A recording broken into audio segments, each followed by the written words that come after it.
Welcome to my channel. Students के demand पे आज हम लोग कुछ डिस्कशन करेंगे जनरल साइंस को लेके, जो कि हमारा एसएससी, एनटीपीसी या कोई भी एग्ज़ाम है जहाँ पे हमारा जीएस आ रहा है, तो अगर वहाँ पे जनरल साइंस का सेक्शन रहता है तो आप आज के वीडियो के बाद कुछ टॉपिक्स को बहुत आसानी से वहाँ पे अटेम्प्ट कर पाएंगे। तो अभी हम लोग यहाँ स्टार्ट करते हैं। चाहे आप एसएससी का एग्ज़ाम दें, आरआरबी, एनटीपीसी, उन सब में इसका यूज़ होगा। जनरल साइंस में आज हम लोग स्टार्ट करेंगे, एक चैप्टर होता है लाइट, बहुत इम्पॉर्टेंट। और मतलब अगर फिज़िक्स आ रहा है वहाँ पे तो लाइट से क्वेश्चन रहेगा ही रहेगा। तो लाइट एक बहुत इम्पॉर्टेंट चैप्टर है। और अगर हम जैसे बेसिक फिनोमिना ऑफ लाइट अगर हम जानते हैं, जो बेसिक कॉन्सेप्ट हैं लाइट के, तो उसी पे ही बेस्ड आपका क्वेश्चन इन एग्ज़ाम्स में, जो भी कॉम्पिटिटिव एग्ज़ाम्स हैं उनमें उसी पे ही बेस्ड क्वेश्चन रहेगा।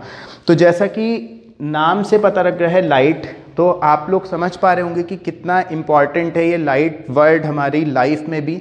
उसी तरह से फिज़िक्स में भी लाइट वर्ड की इम्पॉर्टेंस बहुत ज़्यादा है। तो जैसा अगर हमें इस वर्ड को एक्सप्लेन करना है, पहले तो बेसिक फिनोमिना कि होता क्या है लाइट। तो जब लाइट की डेफिनेशन जहाँ से आई, तो जो लाइट था, कुछ लोगों ने बोला कि जो लाइट है वो क्या है, एक पार्टिकल है। लेकिन कुछ लोगों ने ये बोला कि जो लाइट है वो क्या है, वेव है। मतलब लाइट पार्टिकल भी है और लाइट वेव भी है। तो यहाँ से ये चीज़ क्लियर हुआ। अब आपको ये देखना होगा कि लाइट को पार्टिकल किसने बोला है, पार्टिकल थ्योरी किसने दी लाइट की, तो वो आता है न्यूटन ने। और अगर आप ये देखिए कि लाइट को वेव किसने बोला, तो वो आपने सुना होगा, हाइगेंस ने लाइट को जो है वो वेव बोला है। तो आप ये चीज़ ध्यान रखिए कि जहाँ पे लाइट एज अ पार्टिकल काम कर रहा है, मतलब एज अ पार्टिकल जहाँ पे हम देखेंगे वहाँ पे वो लाइट वेव नहीं है, और जहाँ पे वो लाइट वेव है वहाँ पे वो लाइट पार्टिकल नहीं है। लेकिन लाइट पार्टिकल भी है और लाइट वेव भी है। इसको हम क्या बोलते हैं, dual nature of light. Light का ये ड्यूअल नेचर है कि लाइट पार्टिकल भी है और लाइट वेव भी है। तो अभी क्या कर रहे हैं हम लोग, बहुत बेसिक से स्टार्ट करके और अपने लेक्चर को उस पॉइंट पे ले जाएंगे जहां से आपका एसएससी, आरआरबी, एनटीपीसी उनमें जो क्वेश्चंस बनता है। तो लेकिन स्टार्टिंग हमें इन्हीं सब चीज़ों से करना पड़ेगा, ठीक है। तो इतना आपका क्लियर होगा। अब बात होता है कि लाइट कैसा वेव है। तो लाइट जो है वो है electromagnetic wave. Light is a electromagnetic wave. Light जो है वो कौन सा वेव है, इलेक्ट्रोमैग्नेटिक। ये चीज किसने बोला, ये चीज बोला, ये दोनों आने के बाद लाइट को इलेक्ट्रोमैग्नेटिक वेव किसने बोला है, मैक्सवेल एंड हर्ट्ज। मैक्सवेल और हर्ट्ज ने ये बोला कि लाइट जो है वो कैसी वेव है, लाइट एक इलेक्ट्रोमैग्नेटिक वेव है। तो यहाँ पे तो देखो, और जो न्यूटन है उसने ये भी बोला है कि लाइट जो है वो पैकेट्स में मूव करता है। शायद आप लोगों को पता भी हो कि लाइट जो है in the form of packets आगे मूव करता है। तो ये चीज़ भी न्यूटन ने बोला है। बाकी मैक्सवेल और हर्ट्ज ने बोला कि लाइट कैसा वेव है, एक इलेक्ट्रोमैग्नेटिक वेव है, ठीक है।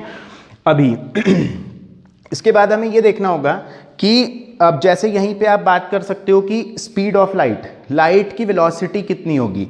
तो लाइट की वेलोसिटी सबसे ज़्यादा कहाँ पे है, ये चीज़ आप समझ पा रहे होगे। लाइट जो है वो सबसे ज़्यादा कहाँ पे ट्रैवल करता है, सबसे तेज स्पीड से। मतलब हाईएस्ट स्पीड ऑफ लाइट है वो कितनी है, 3 × 10⁸ मीटर पर सेकेंड। और ये कहाँ पे होगा, वैक्यूम में जो लाइट की स्पीड है that is 3 × 10⁸ metre per second. अभी ये आ सकता है, ये तो मैक्सिमम स्पीड है लाइट की। Maximum speed of light is 3 × 10⁸ metre per second in vacuum. अगर आपसे कोई कहीं क्वेश्चन ये बोलता है कि मिनिमम स्पीड लाइट की कहाँ पे है, तो मिनिमम स्पीड जो आती है वो आती है डायमंड में। डायमंड में लाइट जो है वो मिनिमम स्पीड से ट्रैवल करेगा, और मिनिमम स्पीड जो लाइट की होगी that is 1.25 × 10⁸ metre per second. तो इस पे भी क्वेश्चन बन सकता है कि मैक्सिमम स्पीड कहाँ पे है और मिनिमम स्पीड लाइट की कहाँ पे है। इतनी चीज़ आपकी क्लियर हुई होगी। एक बार आप लोग फिर से इसको रिवाइज करना कि क्या है लाइट क्या होता है, इलेक्ट्रोमैग्नेटिक वेव किसने बोला है, और स्पीड कहाँ मैक्सिमम है और कहाँ पे मिनिमम है। ठीक है, अब हम लोग अब जैसे लाइट का जो अभी हम जाते हैं थोड़ा एग्जाम पैटर्न पे कि जो क्वेश्चन आपका एग्जाम में बनता है उसे हमें कैसे लेके चलना है। चलिए, तो अब लाइट में हम स्टार्ट करते हैं। जैसे आप लोगों ने सुना होगा reflection of light, reflection of light, refraction of light, ये दोनों टॉपिक हम आज के वीडियो में कवर करेंगे। और इसके बाद जो कंक्लूजन होगा लास्ट में, वो आपको ये पता लगेगा कि एग्जाम में क्वेश्चन रिफ्लेक्शन और रिफ्रैक्शन पे कहाँ कहाँ से बनता है। लेकिन पहले हमें पूरा कॉन्सेप्ट पढ़ना बहुत ज़रूरी है। तो अभी हम स्टार्ट करते हैं reflection, reflection of light. Reflection of light क्या चीज़ है? जैसे रिफ्लेक्शन ऑफ लाइट के लिए आप इसको बिल्कुल इस मेथड से, सभी इसी एग्जांपल से समझाते हैं कि आपने जैसे घर पे आपने क्रिकेट खेला होगा, आपने बॉल को थ्रो करा और बॉल दीवार पे लगी और फिर आपने उसको कैच कर लिया, तो वो जो हुआ ना वो प्योरली रिफ्लेक्शन हुआ, मतलब पूरी बॉल गई और पूरी आपके पास आ गई, तो वो क्या हुआ, रिफ्लेक्शन हुआ। रिफ्लेक्शन के लिए कितने मीडियम की जरूरत पड़ेगी? अब जो वॉल है उसके इधर वाले मीडियम पे ही काम हो जा रहा है, तो नंबर ऑफ मीडियम रिक्वायर्ड, जो मीडियम हमें चाहिए होगा वो हमें कितना चाहिए होगा, एक सिंगल मीडियम। मतलब रिफ्लेक्शन हमेशा एक मीडियम पे ही काम कर जाता है। तो अगर हम यहाँ पे देखते हैं, जैसे आपने अभी एक लाइन ड्रॉ करा हमने यहाँ पे, ठीक है, रिफ्लेक्शन ऑफ लाइट क्या होगा कि यहाँ से एक लाइट आई, इस पे इंसिडेंट करा, इस वाले मीडियम पे, मान लीजिए ये मिरर था, यहाँ पे लाइट इंसिडेंट करा। अब क्या हुआ, यहाँ से लाइट पूरी की पूरी ऐसे रिफ्लेक्ट हो गई। तो जो लाइट यहाँ पे आई, मान लीजिए अगर ये जो रे था इसको हमने Z नाम दिया, तो जो यहाँ पे गया होगा इसका नाम क्या होगा, ऑब्वियसली इसका नाम भी क्या होगा, Z ही होगा, क्योंकि जितना इंसिडेंट हुआ, जितनी बॉल हमने फेंकी वो पूरी बॉल हमने कैच कर ली, तो जितना रे आया उतना इधर चला गया। तो ये है रिफ्लेक्शन ऑफ लाइट का कॉन्सेप्ट। अब यहाँ से क्या हुआ, जो ये वाली रे है इसको हम क्या बोलते हैं, जो रे पड़ी है उसको हम बोलते हैं इंसिडेंट रे, ये होगा इंसिडेंट रे। और जो इधर गया वो कौन सा गया, रिफ्लेक्टेड रे। ये जो था ये कौन सा था, रिफ्लेक्टेड रे था। आपको नॉर्मल पता होगा, शायद आपने फिजिक्स अगर पहले पढ़ा हो कि परपेंडिकुलर टू दिस, इसके परपेंडिकुलर जो है इसको हम क्या बोलते हैं, नॉर्मल बोलते हैं, ये नॉर्मल है। तो जब रे इंसिडेंट हुआ तो यहाँ पे एक एंगल बना, उसको हम, एक टर्म है आई, मतलब एंगल ऑफ इंसिडेंट। जो हमारा नॉर्मल के साथ रे एंगल बना रहा है वो है एंगल ऑफ इंसिडेंस। और उसके बाद जो ये रिफ्लेक्ट हुआ ये कौन सा है, ये एंगल आर है, एंगल ऑफ रिफ्लेक्शन। तो यहाँ से एक हमारा थ्योरी जनरेट होती है कि अगर रिफ्लेक्शन का कोई केस है तो एंगल ऑफ इंसिडेंस, मतलब angle i is equal to angle of reflection. जो इंसिडेंट रे का एंगल है वो रिफ्लेक्शन एंगल के इक्वल होगा, angle i is equal to angle r. तो यहाँ से हमारी ये थ्योरी जनरेट होती है, angle i is equal to angle r. ठीक है, तो रिफ्लेक्शन में तो आपका इतना है। इसके बाद अभी हम ये देखते हैं कि इसका यूज़ कहाँ कहाँ पे होता है, रिफ्लेक्शन का यूज़ है कहाँ कहाँ पे। तो रिफ्लेक्शन का यूज़ देखो वहाँ पे होगा, जैसे कोई भी चीज़, अब जैसे मान लीजिए मार्कर है, तो ये मार्कर मुझे कैसे दिख रहा है, क्योंकि इस पर लाइट पड़ रही है और लाइट इंसिडेंट होके रिफ्लेक्ट होके वो मेरे आँख में आ रही है। तो कहीं पे भी अगर हम इमेज की बात करते हैं कि कहीं भी अगर इमेज बन रहा है तो वो किस वजह से बनता है, रिफ्लेक्शन की वजह से। मतलब image formation is due to reflection. Image formation जो है वो रिफ्लेक्शन की वजह से बनता है। कहीं भी अगर इमेज बनेगा तो वो रिफ्लेक्शन की वजह से बनेगा। हम आंखों से किसी भी चीज़ को देख पा रहे हैं तो वो हम रिफ्लेक्शन की वजह से देख पा रहे हैं। तो जो ये चीज़ें हैं ये है हमारा रिफ्लेक्शन का एप्लीकेशन। समझ आया होगा आप लोगों को। रिफ्लेक्शन जो क्वेश्चन बनेगा वो इतने से ही बनेगा, इसके बाहर से नहीं बनता। यहाँ पे सिर्फ सिंगल मीडियम पे रिफ्लेक्शन का कॉन्सेप्ट क्लियर हो जाता है। ठीक है, ठीक है। इसके बाद जैसे अभी लाइट में ही एक बॉडी होती है हमारे पास, ल्यूमिनस बॉडी, और एक होती है नॉन ल्यूमिनस बॉडी। दो चीज़ें हैं।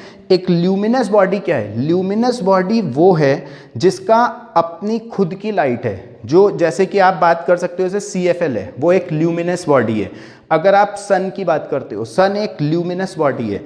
और नॉन ल्यूमिनस बॉडी क्या होती है कि जो दूसरे के प्रकाश से हमें दिखाई देती है, दूसरे की लाइट से जब उस पर रिफ्लेक्ट होके जब वो हमें दिख रही है, तो वो होगी non luminous body. For example जैसे व्हाइट बोर्ड है, ये नॉन ल्यूमिनस बॉडी है। मार्कर है, नॉन ल्यूमिनस बॉडी है। तो नॉन ल्यूमिनस बॉडी की अपनी कोई लाइट नहीं होती और ल्यूमिनस बॉडी की अपनी लाइट होती है। ठीक है। तो अभी रिफ्लेक्शन के बाद हम लोग यहाँ पे स्टार्ट करते हैं रिफ्रैक्शन। रिफ्लेक्शन ऑफ लाइट के बाद अब हमारा नेक्स्ट टॉपिक आएगा यहाँ पे रिफ्रैक्शन। बाकी जो इसका लास्ट जो होगा इस वीडियो का वो बताया जाएगा जो आपका एग्जाम में जिस पे बेस्ड क्वेश्चन आता है, लेकिन आपको पहले ये चीजें समझना जरूरी है। Refraction, refraction of light. Refraction क्या होता है? रिफ्रैक्शन के लिए हमें मिनिमम कितने मीडियम्स की रिक्वायरमेंट होगी? तो मिनिमम नंबर ऑफ मीडियम जो हमें चाहिए होगा वो हमें चाहिए होगा दो मीडियम हमें कम से कम यहाँ पे चाहिए होगा। किसी भी लाइट को रिफ्रैक्ट कराने के लिए 2 मीडियम की रिक्वायरमेंट होगी। तो जैसे अगर हम यहाँ पे, और मैक्सिमम नंबर ऑफ मीडियम वो कितना भी हो सकता है, इनफाइनाइट। जैसे बार बार रिफ्रैक्ट होके लाइट पहुँचती है तो maximum number of medium refraction में कितना भी हो सकता है, बट मिनिमम 2 मीडियम तो हमें रिक्वायर्ड होगा ही होगा। एक एग्जाम्पल लेते हैं, जैसे ये लेते हैं कोई एक, मान लीजिए ग्लास है, ये है एक ग्लास और यहाँ पे है एयर। ठीक है, ग्लास है और एयर है। तो हमने एयर से एक लाइट इंसिडेंट करा इस ग्लास पे, एयर से ये लाइट इंसिडेंट हुई तो ये कौन सा रे होगा? इंसिडेंट लाइट होगी ये। ठीक है। अब क्या हुआ, जैसे ही वो ग्लास में गई तो यहाँ पे एक नॉर्मल होगा। हम ऐसा बोल सकते हैं कि जो एयर है वो है हमारा रेयर मीडियम और जो हमारा ग्लास है वो है डेंसर मीडियम। ग्लास डेंस होता है और एयर जो है वो रेयर मीडियम है। तो जैसे ही वो लाइट ग्लास पे इंसिडेंट होगी तो जो लाइट है वो थोड़ा नॉर्मल की तरफ शिफ्ट हो जाएगी। जब भी कोई लाइट रेयर मीडियम से डेंसर मीडियम में जाती है तो वो टूवर्ड्स द नॉर्मल शिफ्ट हो जाती है। ये क्वेश्चन भी आ चुका है। तो अगर ये लाइट यहाँ से यहाँ आई तो वो नॉर्मल की तरफ थोड़ा ऐसे नॉर्मल की तरफ वो शिफ्ट हो जाएगी। तो यहाँ पे देखो जो एंगल आई होगा इंसिडेंट जो नॉर्मल के साथ बनेगा, और ये वाला एंगल क्या होगा? आर होगा। एंगल आई और एंगल आर, यहाँ पे ये दोनों इक्वल नहीं होगा। रिफ्लेक्शन में दोनों इक्वल था, रिफ्रैक्शन में दोनों इक्वल नहीं होगा। अब जैसे ही ये लाइट आगे गई, ठीक है, यहाँ पे गई, अब क्या होगा? यहाँ पे जो नॉर्मल था अब टुवर्ड्स द नॉर्मल कब शिफ्ट हुई लाइट? जब रेयर से डेंसर में गई। और नॉर्मल के ऑपोजिट वो कब चली जाएगी? जब वो डेंसर से रेयर में जाएगी। मतलब यहाँ पे क्या होगा? एंगल आर और यहाँ पे क्या होगा? एंगल आई। समझ आ रहा है? टूवर्ड्स द नॉर्मल शिफ्ट होगी जब वो रेयर से डेंसर में जाएगी, और आउटवर्ड द नॉर्मल जाएगी जब वो डेंसर से रेयर में जाएगी। तो अभी जो ये लाइट इंसिडेंट हुई थी, ये वाली लाइट, और जो फाइनली जो इस ग्लास से निकली हुई लाइट है, वो दोनों जो है वो हम ऐसा बोल सकते हैं कि वो दोनों रे जो होगा वो कैसा रहेगा? पैरेलल रहेगा। क्योंकि जितना वो उधर शिफ्ट हुई होगी जब वो लाइट निकला तो वो उतना ही इधर शिफ्ट हो जाएगी। तो वो दोनों रे जो आएगा लास्ट में वो दोनों पैरेलल लाइट्स होंगी। ठीक है। अब यहाँ पे बात करते हैं, जैसे वहाँ पे था sine i is equal to sine r या angle i is equal to angle r था, वैसे ही यहाँ पे क्या कॉन्सेप्ट बनेगा? यहाँ पे हमारा बनता है कि जो एंगल ऑफ इंसिडेंस है और जो एंगल ऑफ रिफ्रैक्शन है वो दोनों सेम तो होगा नहीं। इसमें क्या बनता है कि जो साइन आई और साइन आर होता है, इन दोनों का रेशियो जो है वो कांस्टेंट रहेगा और उसको हम म्यू से डिनोट करते हैं। Sine i upon sine r is equal to mu एक कांस्टेंट है जिसको हम लोग क्या नाम देते हैं?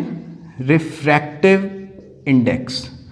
ये होता है हमारा refractive index. Sine i upon sine r जो होगा वो क्या होगा, रिफ्रैक्टिव इंडेक्स होगा। ठीक है, अभी बात करते हैं कि अगर हमारा, इसको आप नोट करिएगा कि अगर हमारी लाइट जो है वो हमारा रेयर मीडियम से कहाँ पे जा रही है, डेंसर मीडियम में जाती है। रेयर से अगर डेंसर में जाती है तो उस केस में क्या होता है, जो एंगल आई होगा ग्रेटर देन एंगल आर होगा। Angle i is greater than angle r.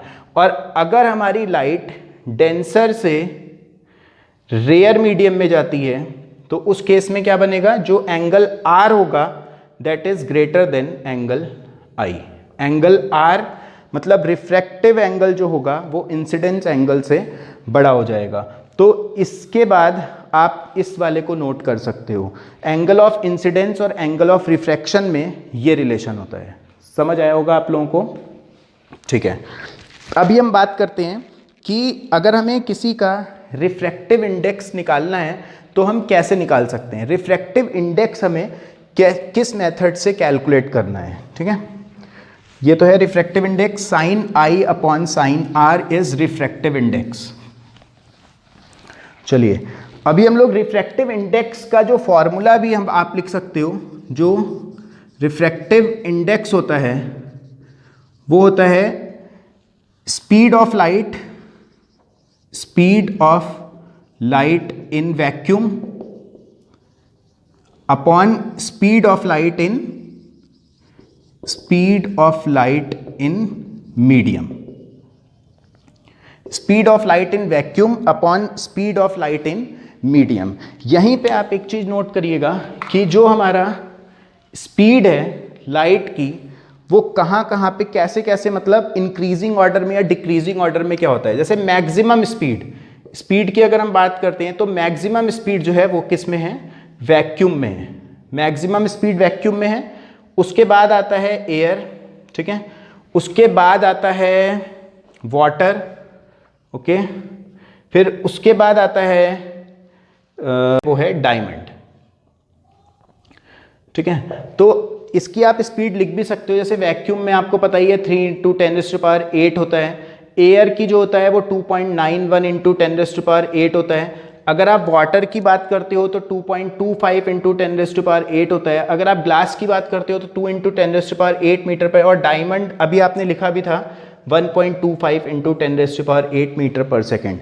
तो अगर आप रिफ्रैक्टिव इंडेक्स निकालते हो, रिफ्रैक्टिव इंडेक्स, तो refractive index speed of vacuum, मान लीजिए आपने एयर का निकाला, एयर का, तो स्पीड ऑफ वैक्यूम आपका कितना रहेगा, वो तो उतना ही रहेगा 3 × 10⁸ upon speed of light in medium. Air में कितना है 2.91 × 10⁸।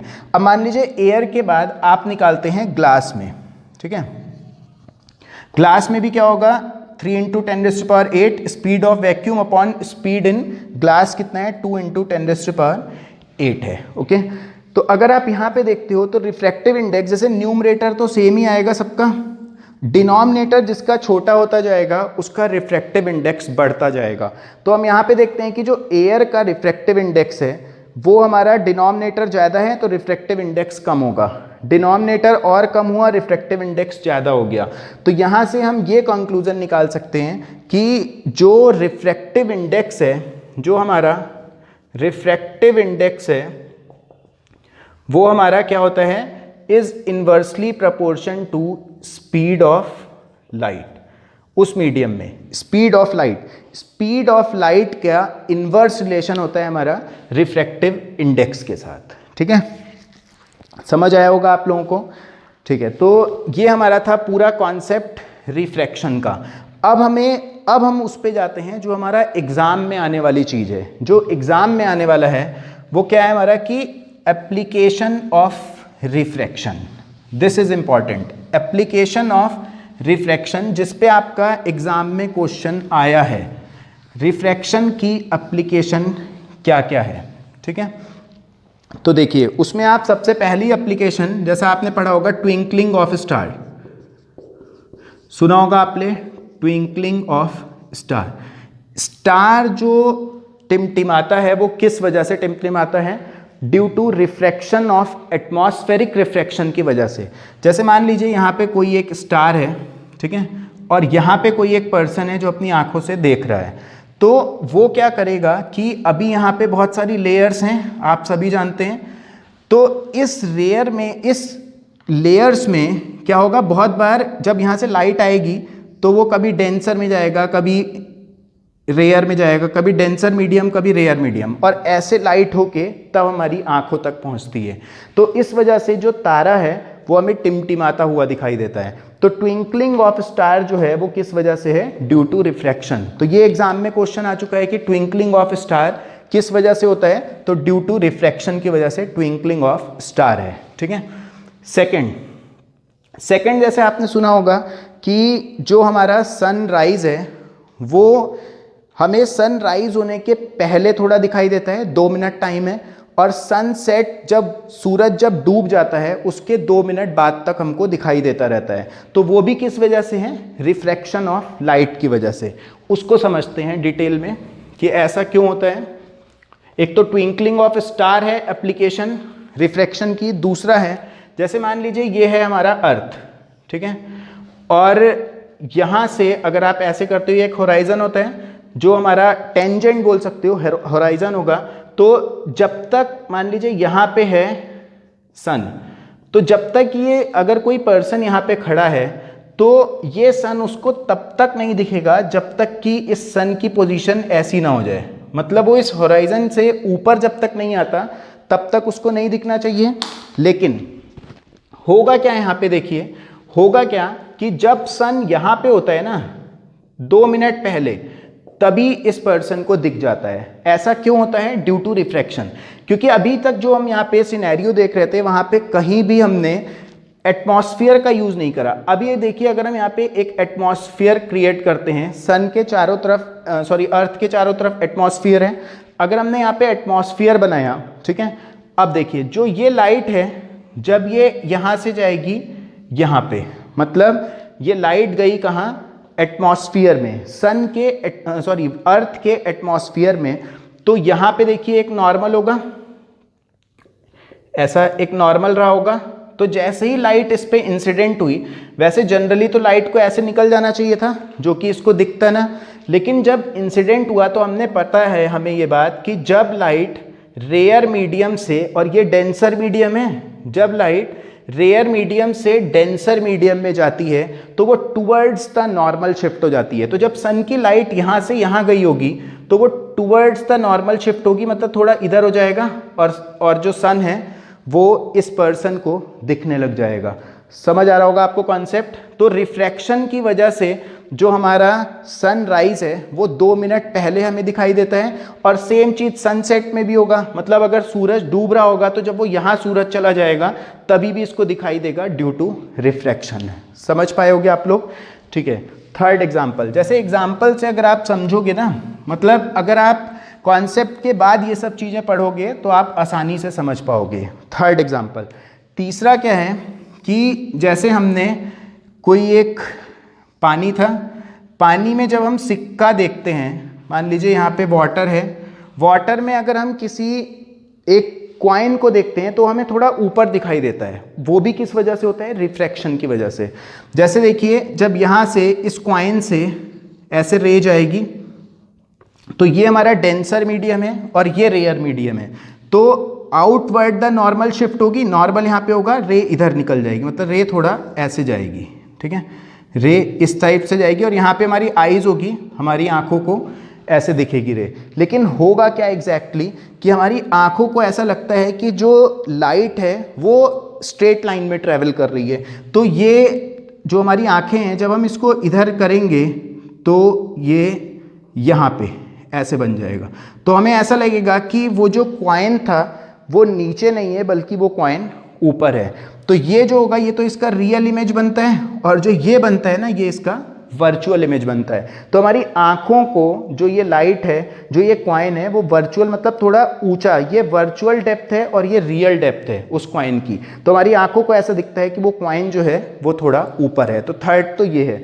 फोर्थ केस क्या है वो आप यहीं पे समझ सकते हो। चौथा है कि जैसे अगर हम किसी पेंसिल को रखते हैं, पेंसिल, तो वो पेंसिल ना हमें थोड़ी टिल्ट हुई दिखाई देती है, मतलब ऐसा लगता है कि पेंसिल यहाँ से थोड़ा मुड़ गई है। ऐसा एग्जाम्पल आपने देखा होगा। वो भी इसी वजह से होता है कि ये आँख जो है हमारी, वैसे तो ये रे जाना चाहिए, जैसे हमारी आँख मान लीजिए यहाँ पे है तो ये ऐसे जाएगा, ठीक है, और ऐसे रिफ्लेक्ट होके यहाँ पे चला जाएगा, लेकिन हमारी आँखें जो है वो इसको ऐसे ड्रॉ करेगी और ऐसा लगेगा कि पेंसिल जो है वो ऐसे टिल्ट हो गई है। तो 4 एग्जाम्पल है यहाँ पे रिफ्रैक्शन का। एक तो जो सन है वो हमें थोड़ा जल्दी उगता हुआ दिखाई देता है, थोड़ा देर तक डूबता हुआ दिखाई देता है। सेकंड जो है ये पेंसिल वाला केस है। थर्ड क्वाइन वाला केस है। और हमने एक चौथा केस ट्विंकलिंग ऑफ स्टार। तो अभी आप लोगों ने 2 चीज़ें पढ़ी, रिफ्लेक्शन और रिफ्रैक्शन। बाकी बेसिक कॉन्सेप्ट पढ़ा है हमने लाइट का। तो अभी आप इस वीडियो को एक बार फिर से देखिएगा। बाकी एग्जाम में आपका अगर लाइट चैप्टर से क्वेश्चन आएगा तो सिर्फ इतना ही रहेगा। तो आप लोग ध्यान से अपना जो भी वीडियो है उसको आप ऐसे ही देखते रहिए। बाकी आपको और भी फिजिक्स केमिस्ट्री का मटेरियल इस पे मिलता रहेगा। Thank you.